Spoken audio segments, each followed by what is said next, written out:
आज की इस वीडियो में हम आपको बताएंगे कि इस्तेमाल शुदा ऑयल को हम किस तरह से नीट एंड क्लीन करके दोबारा इसको इस्तेमाल में ला सकते हैं। वैसे भी हमारे खानों में फ्राइंग का अमल बहुत ज़्यादा होता है, ताकि हम दाल सब्ज़ी गोश्त कोई भी चीज़ बनाएं ना तो उसमें इसकी स्मेल या टेस्ट ना आए। तो चलिए फिर बिना टाइम ज़ाया किए इस्तेमाल शुदा ऑयल को नीट एंड क्लीन करने का तरीका हम आपको बताते हैं।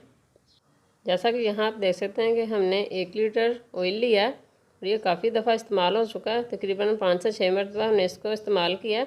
इसमें हमने स्नैक्स वगैरह फ्राई किए हैं, तो इसमें काफ़ी ज़्यादा स्मेल और टेस्ट आ चुका है। तो इसको किस तरह से नीट करना है ये हम आपको नेक्स्ट स्टेप में बताते हैं। एक बाउल लेंगे और इसके अंदर हम 3 से 4 खाने के चम्मच कॉर्नफ्लोर ऐड करेंगे। कॉर्नफ्लोर ऐड करके साथ ही हम इसमें आधा कप पानी शामिल कर लेंगे और इसको हम अच्छी तरह से मिक्स करेंगे। और इजीली इस्तेमाल शुदा ऑयल को आप नीट एंड क्लीन करके उसकी स्मेल और टेस्ट को ख़त्म करके दोबारा से इस्तेमाल में ला सकते हैं।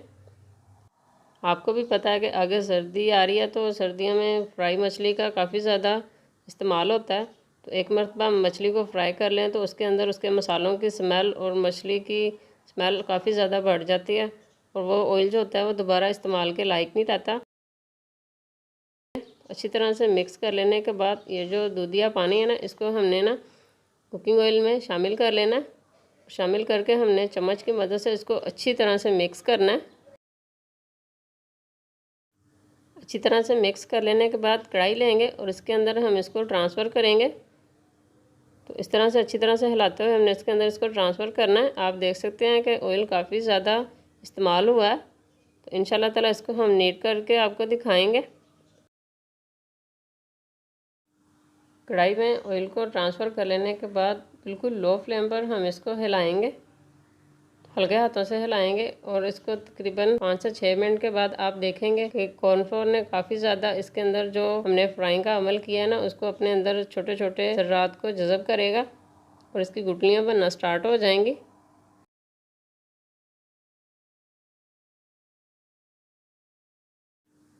और ये देखें, आप देख सकते हैं इसकी गुठलियाँ बनना स्टार्ट हो चुकी हैं।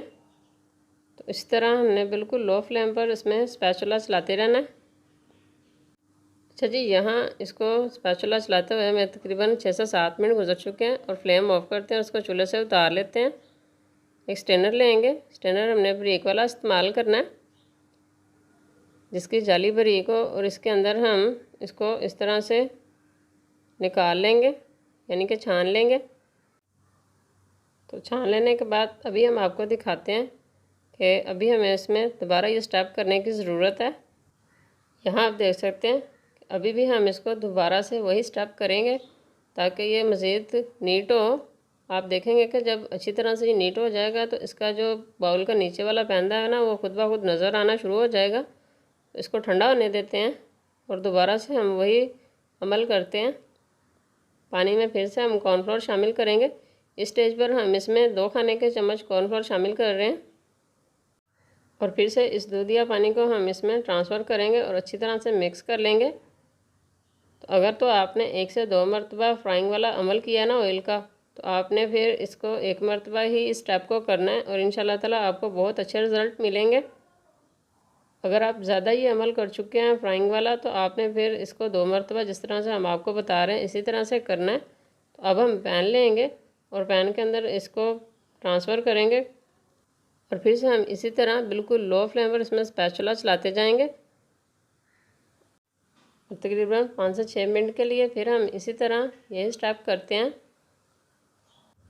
जैसा कि यहाँ आप देख सकते हैं कि 2 से 3 मिनट ही गुजरे और इसमें गुठलियाँ बनना स्टार्ट हो चुकी हैं और 3 से 4 मिनट मज़ीद हम इसको इसी तरह लो फ्लेम पर स्पैचुला चलाते हुए नीट कर लेंगे। तो काइंडली वीडियो को आपने कंप्लीट वॉच करना है, स्किप किए बगैर, ताकि इस्तेमाल शुदा ऑयल को काबिल इस्तेमाल बना सकें आप भी। और माशाल्लाह अल्हम्दुलिल्लाह यहाँ आप देख सकते हैं कि हमने इसको बारीक स्ट्रेनर की मदद से फिर से 1 मरतबा छान लिया और कितना नीट एंड क्लीन हमारा ये ऑयल हो गया। अब हम इसमें दाल सब्ज़ी गोश्त कुछ भी बनाएं तो इसकी स्मेल या टेस्ट नहीं आएगा। एकदम साफ़ सुथरा हमारा ये ऑयल बन के तैयार हो गया। जैसा कि पहले आपने देखा था कि पहले स्टेप में हमने किया था तो इसका जो बाउल का नीचे वाला पैंदा नज़र नहीं आ रहा था, और अब आप देख सकते हैं कि माशाल्लाह एकदम नीट एंड क्लीन हो चुका है हमारा ऑयल और इसका नीचे वाला पैंदा भी नज़र आ रहा है। मिलते हैं किसी नेक्स्ट रेसिपीज़ में। खुश और आबाद रहें। अल्लाह पाक आपको हमेशा हंसता और मुस्कुराता रखे। अल्लाह हाफिज़।